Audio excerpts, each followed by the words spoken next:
What's up everybody, welcome back to a brand new video on Lex Selects. I am so excited to announce today that we are resuming championship predictions on this channel. We've got the first episode in terms of the new championship 23-24 seasons with my week 1 predictions. 12 entirely unpredictable games to predict, which I am really looking forward to be predicting for you guys.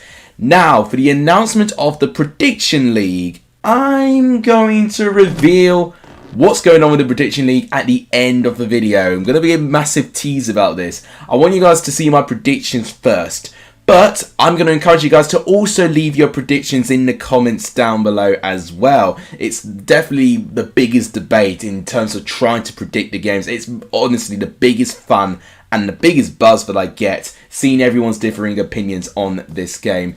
I'm just so excited that this is returning. So if you guys are so happy to see this series return again, please smash the like button on this video. It's free to do and it really does help the growth of this channel. What's also free to do is hitting that subscribe button. All of this really does help the growth of this channel. We're trying to climb to 2,000 subscribers, which we're not far away. Your tremendous support really does help. And please also share the channel too, because all of that does help as well. But I just want to get started predicting all of these games. And I've not written down any predictions. So it's literally going to be right off the cuff this. And it might be the best way to actually make predictions. But without any further ado, let's go and start predicting the 23-24 season.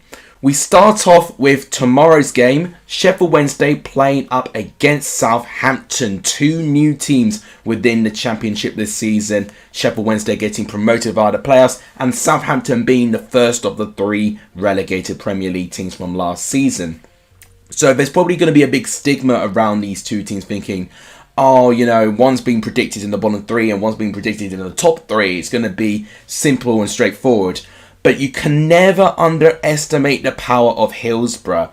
Honestly, Sheffield Wednesday with their fan base, they will make Hillsborough a nightmare for many teams to play up against. If it's going to be anything like the intimidation of playing at Hillsborough than it has been in previous championship seasons, then Sheffield Wednesday will definitely try and utilise that to get some really good results. Now, Sheffield Wednesday, I'm going to be very interested to see how Xisco Munoz is going to get his team to play. Will we see similarities between them and Watford? I don't think so. I think we're going to get an amalgamation, actually, of what we tend to get with the physical press that we see with the Sheffield Wednesday side, which they would have adapted under Darren Moore. And then maybe with their flair players, we could have seen a little bit of, not necessarily tiki-taka, but some great pass and move play. But for what I can see, Russell Martin's teams, they always get the ball. Well, I say always. Most of the time, they'll get the ball. They'll definitely edge Sheffield Wednesday in terms of possession. And one of my biggest issues with Russell Martin's style of football with Swansea last year is whilst they had lots of the ball, they were really struggling to break down teams and to put the ball in the back of the net. Undoubtedly, Russell Martin has got so much talent on that pitch. I'm really going to be intrigued to see what squad we get, because right now that Southampton squad is still over bloated of quality. But if we do see some absentees at the start of the season, it's going to be very interesting to see whether the big players like Lavia, Ward, Prowse are actually going to play, or if they're even going to be chill on the bench, or they're actually going to play at all. It's going to be incredibly interesting around this stage of the transfer window now. They met last year in the League Cup, and it was Southampton that actually edged Sheffield Wednesday on penalties. It was quite an interesting matchup there. I think this is really not straightforward to predict, honestly. I do believe Southampton will take a bit of time to play effectively in the way that Russell Martin wants. Sheffield Wednesday will know what they need to do to restrict, I think. I think they've got a much easier task than what Southampton got to do. The pressure's really on them. And Sheffield Wednesday, because they're probably not expected to get something, I think the pressure's off. And for that reason, I think they'll sneak in a draw at the start of the season. I'm going for a 1-1 draw, believe it or not. You know, most people probably might predict a Southampton win, but I think that Southampton will not start particularly quickly. It's going to take a bit of time when they get their flow in. And Sheffield Wednesday, I think, just with the euphoria of being back in the Championship, they'll play, at least to a point to get some points on the board. And it's just going to be interesting to see if they can maintain that euphoria throughout the whole season. So I'm going for a 1-1 draw. Let me know what you think in the comments. Next game to predict is Blackburn versus West Brom. So this one is very peculiar. Both sides making very little investment, I've got to be honest, within their transfer windows. Blackburn considerably have done more than what West Brom have done. But I do see Blackburn signings Ennis and I believe maybe Sorensen injured at the moment. So I'm lacking a goal scorer or a recognised capable goal scorer within the Championship starting for Blackburn. I mean, I could be proven wrong, within this game. But with West Brom, I'm always going to back Carlos Corberán to get the best of what he's got. But once again, I'm not too sure about who's going to be leading the line and scoring 20 goals. Josh Marsh, I think, is an interesting signing that West Brom have made quite recently. Whether he does feature, since they literally signed him a couple of days ago, I don't know if he will. But it's going to be very, very interesting to see if he can fit right in the squad. And if not, he probably will be a massive help come later weeks. This is really tough to predict. Blackburn tend to start all right in the Championship. West Brom just kind of get there and thereabouts in a way. And I do think if West Brom actually start quite well, it might eliminate the animosity going around that club financially and, the disruption of the relationship between the fans and the owner. If they could just get results on the pitch, it might, put a bandage on some things right now. So I feel like West Brom really need this. But honestly, this is really, really tough to predict. I'm going to go actually for a West Brom win. I'm going to go for a 2-1 away victory to West Brom. That might come as a surprise, but I do think Blackburn are going to be a little bit light with their attack. And I think West Brom, with the individual players that they got, I think if they have the mindset to reset and really go for it, that could potentially give them enough quality to unlock Blackburn. So I'm going to go for a 2-1 away victory to West Brom. Let me know what you think of that, though, in the comments down below. So now we've got Bristol City versus Preston. So, typically, Preston did have the stronger form against Bristol City, but Bristol City recently have now started to get a lot more joy playing against Preston. And Bristol City, I do think, are more prepared for what Preston have had. Preston have got quite a hefty injury list at the moment, which can make things very difficult for Ryan Lowe to get a capable squad in getting a result. Bristol City, on the other hand, look like that they really want this season to start. And in a way, I'll be very interested to see how many of the new signings are going to be thrown into that squad. Will we get potentially an appearance from Jason Knight, for instance? That would be interesting for me to observe watching the starting 11s, which is really the bit I'm also really excited for as well. It's going to be peculiar to see what's going to happen here. We've seen a lot of 0-0 draws with Preston last year. We could see the same thing here. But having said that, I think we're going to get a low scoring, but we will get a winner. And I think for me, that's going to be Bristol City based on the preparation in the lead up of this game. I'm going to go for a 1-0 victory to Bristol City. I think it'll be close, but I do think it's going to be not the best game to watch. But one team will break through with quality and ultimately, it will just end with that. So I'm going to 1-0 Bristol City. Let me know what you think of that prediction in the comments down below. Next game to predict is Middlesbrough versus Millwall. Now, this is an exciting game for me to predict because I think both of these teams will be up there within the Championship. It's now going to be almost a really good test to see where the teams are at going into the stage. Now, I think Middlesbrough are looking still to try and improve their squad. I do see it being a bit more unsettled compared to Millwall. I think Millwall have really actually pulled through some signings in brilliant time to actually give them the chance to mould within the squad. Whereas Middlesbrough, I'm impressed with the signings they've made, but I still think that Michael Carrick is not quite satisfied with what he's got to work with here. And that could work in Millwall's favour, Is Gary Rowett going to be a bit pragmatic with this game, knowing it's at Riverside and, Middlesbrough at the Riverside when Michael Carrick took over, they were awful to try and play up against and to get a result at home. But potentially with, especially like Akpom not being featured in pre-season, are there rumours that he could be leaving? And if that's the case, getting another striker in could really disrupt things. So I do think there's a couple of things in the air at the moment with Middlesbrough. Whereas with Millwall, as I said previously, they got the signings in early on. I expect to see Wes Harding potentially make an appearance at defence, considering as well that Millwall can get Charlie Cresswell back from Leeds. Cresswell is going to now stay as a Leeds defender. So I think we will see at least one of their new signings feature for Millwall here. As a prediction for this game, this is tough, honestly. I think draw might be the most popular option, but I'm really tempted to go for like an unexpected result. And honestly, I could see Millwall winning this one. I'm going to go for a 2-1 away victory to Millwall. I think with Middlesbrough, likewise with Southampton, it's going to take a bit of time to get things ticking along again. I mean, watch Middlesbrough win by 2 or 3 goals to nil, and I'll be completely wrong. But I think Millwall's preparation has been spot on, and I think that will reflect the performance on the pitch. So I'm going to go 2-1 to Millwall. Let me know what you think of that in the comments down below. Next is Norwich versus Hull.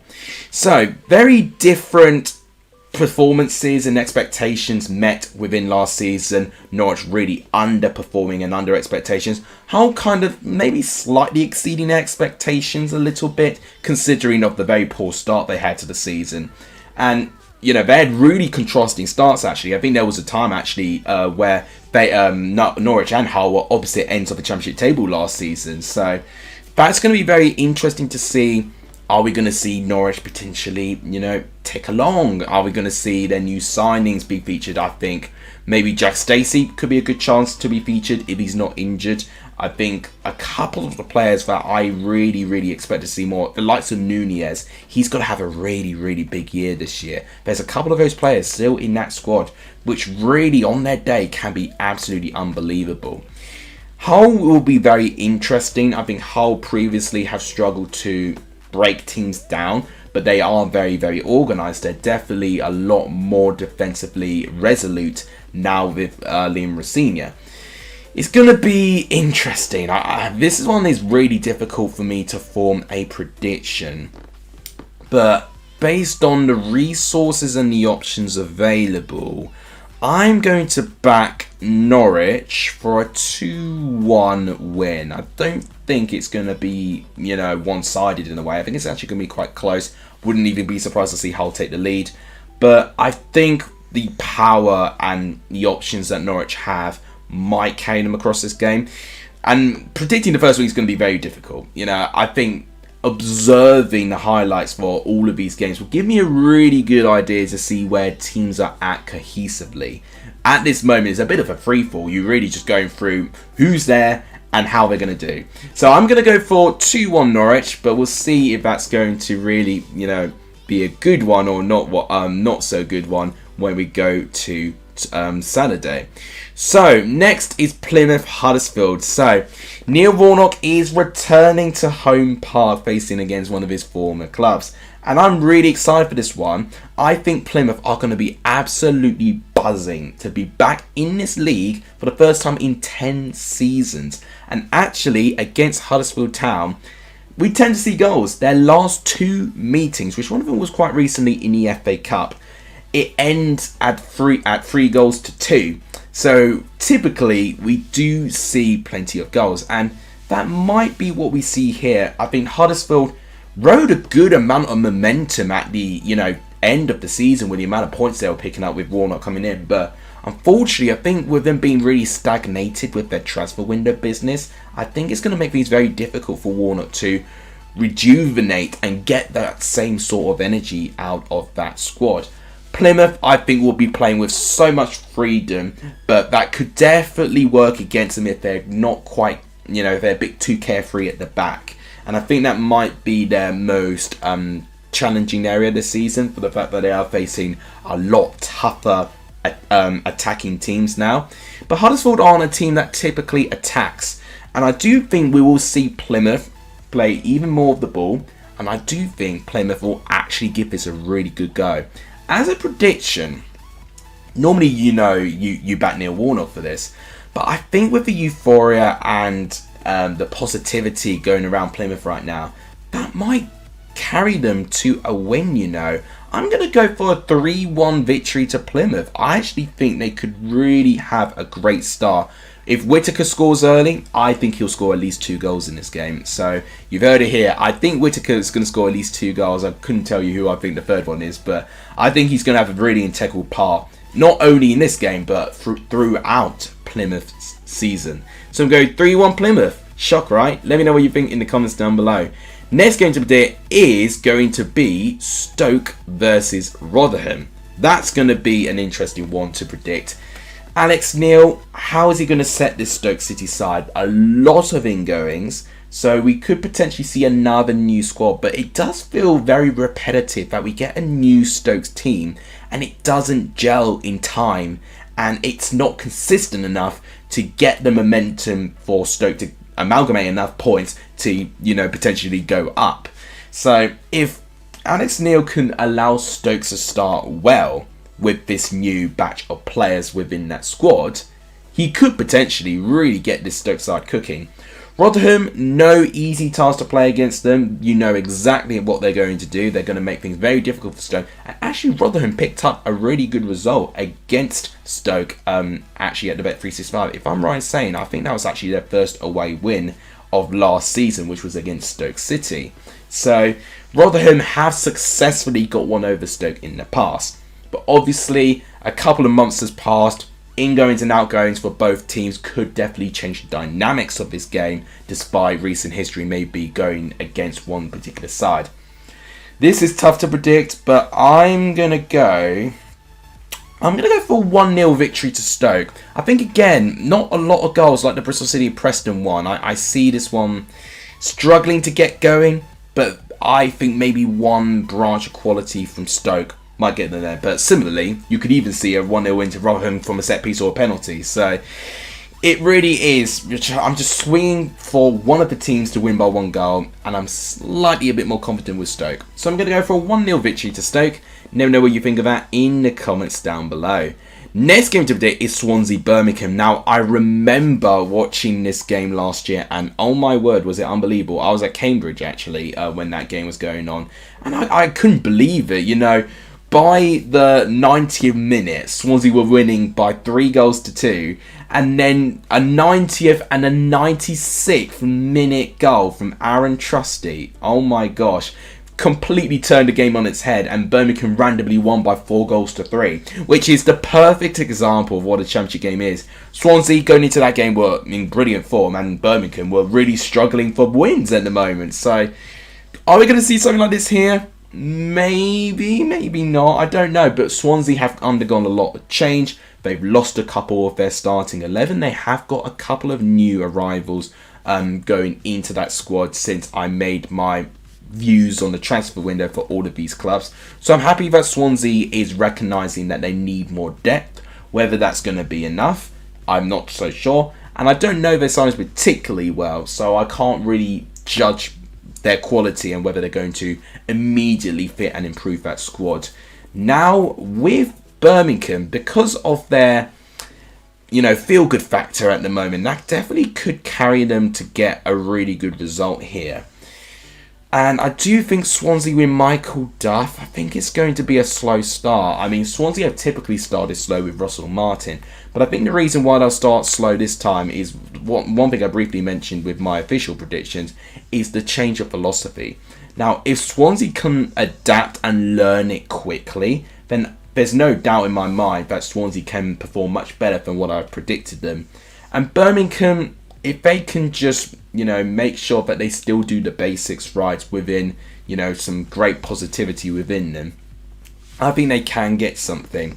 As a prediction, I'm going to go for a 1-1 draw. I don't really think I can edge either one of them. And another thing I'll be interested, is Joel Piroe going to play? Because I know he's been linked with Leeds United especially. If Joel Piroe plays, that could be a really good sign, Swansea fans, and you may keep him. So that's another thing I'll be observing. So many ifs, buts and maybes going into all of these games. And I'm really excited just to see it all unravel in front of our very, very eyes here. So yeah, I'm going to go for a 1-1 draw here. Let me know what you think in the comments down below. The final one of the Saturday games is Watford versus Queen's Park Rangers. Two London teams going up against each other. Watford are going to be managed, of course, by Valérien Ismaël. I'm excited to see his brand of football return to the Championship.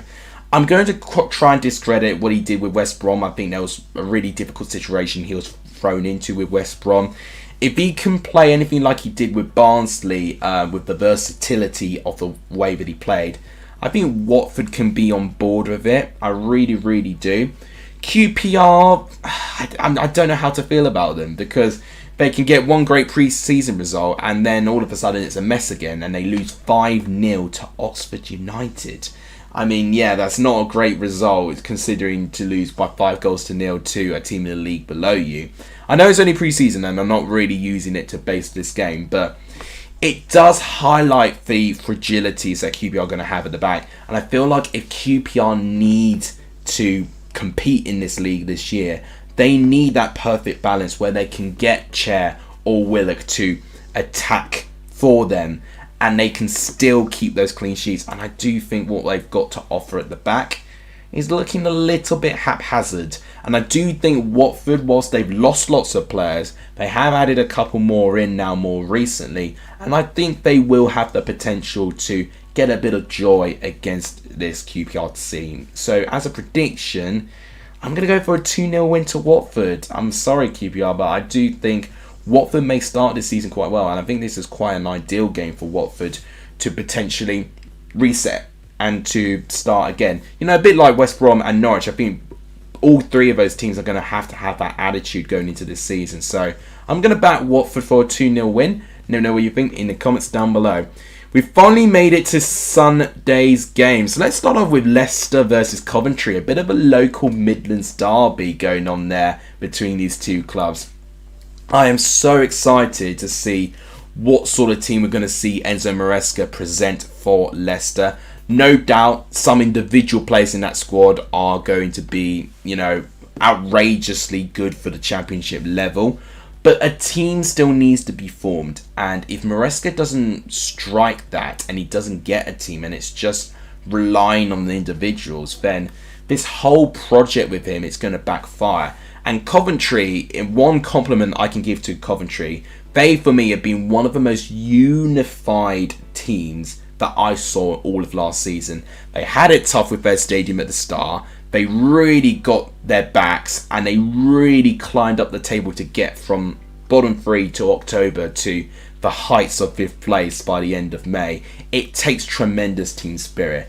Now, I do think both these teams, I mean, Leicester obviously are going to be around so much change. You know, this time last year I was talking about Leicester maybe being around the top 10 of the Premier League. You know, this is really different from what I was expecting to talk about Leicester within this time. And with Coventry, obviously, they've lost a couple of their first team players, Gyökeres more specifically. I hope to see Ellis Sims play in this game. I'm going to be very interested to see if he's improved, especially with his recent spell with Everton, of course. So I'm going to be really excited actually with this game. I'm really intrigued to see how they get on. As a prediction, I think we will see goals in this game. And I'm going to go for a 1-1 draw. I can't back either one of these teams. So for me, I'm going to go for a draw to play it safe. But honestly, both of these teams could score a lorry load of goals. And I'm really excited to see what happens within this one. Leeds and Cardiff is the penultimate game for me to predict this weekend. Leeds is going to be a very interesting situation with them. Daniel Farke obviously has had a terrific track record within this league.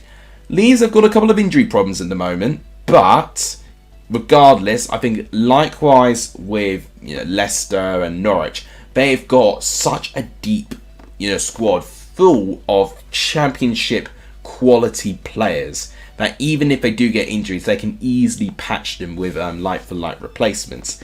Cardiff is going to be also very interesting, undergoing a lot of change with a new manager, Balu, and obviously making more recent signings. I'm expecting to see Colin Grant to lead the line. Maybe we can see Aaron Ramsey make an appearance there. That's going to be very interesting to see how he fits within this team, what sort of role he's going to get. So there's a lot of exciting things that I want to see within this game. As a prediction, I'm going to back Leeds, similarly to Norwich, with them having, I think, a bit more options. And even if it goes a little bit pear-shaped, I think Daniel Farke's got the experience to potentially turn things around. I'm going to go for a 2-1 victory, though. I think it's going to be very, very close. And I think Cardiff will actually offer something. And maybe Colin Grant will get his first goal here. Who knows? So I'm going 2-1 lead. Let me know what you think in the comments down below.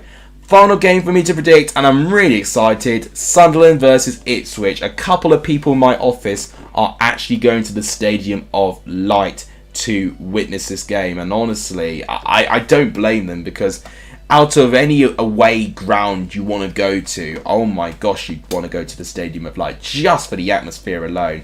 And it's so amazing to see both of these clubs back within the Championship, which I feel in my heart they belong.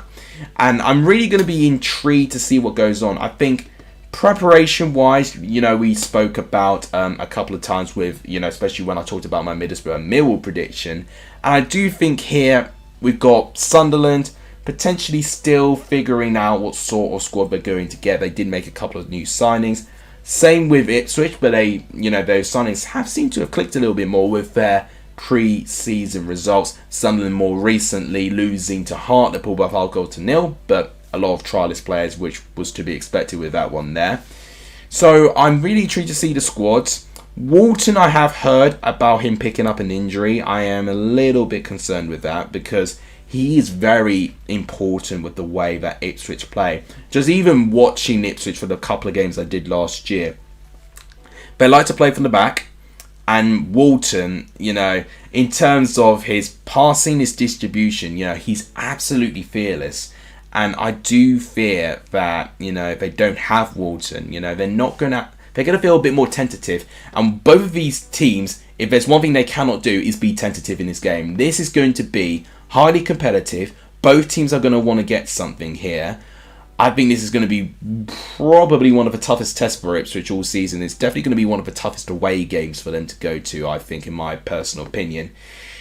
As a prediction, if I was basing it on the squad, I probably would back Ipswich. But if I'm going for Championship experience and potentially what's to offer within going to the Stadium of Light for these games, the nerves and the preparation within the atmosphere, I think what we'll see is a very, very competitive 1-0 victory to Sunderland. I think whilst this will be competitive and both these teams will have plenty of shots, I think it's going to be very difficult for both of them to give way.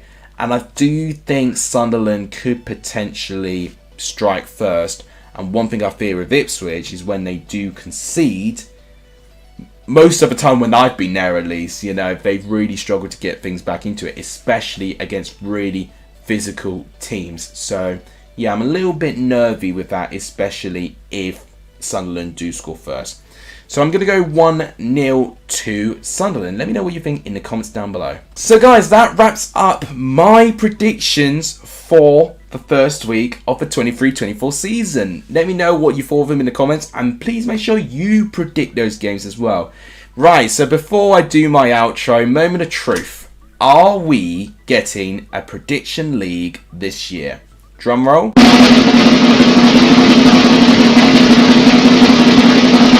Yes, we are going to get a prediction league this year. It's going to be from the same procedure. Leave your comments. Make sure that they're unedited before the first game plays, which is going to be tomorrow at 8 o'clock when Sheffield Wednesday plays Southampton. I will allow later comments as long as you don't include any of the games that have already taken place. But I am trying to figure out a better system for me to potentially track predictions easier. So don't expect this to be potentially the way we're going to do this all this season if I do find a better alternative. That is all I'm going to say about that, but I am buzzing. Predictions are back, Prediction League is back, and one thing I will say, Charlie Ethan, you should have received your prizes by now. Congratulations from winning the Championship and the Premier League Prediction League last year respectively. And James Macy, who did basically the best of the rest within the previous year's Prediction League, should also have got a prize as well. If you three have not got it yet, let me know in the comments, or just let me know in these socials here, and I'll be able to deal with it.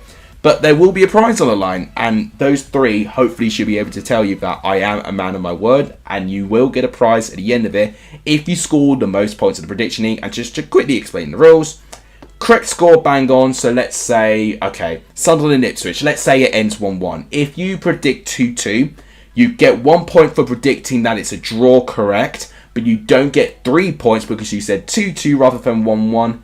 If you predicted 1-1 and it ended 1-1, it's not only a draw, but it's the exact same score. You get 3 points.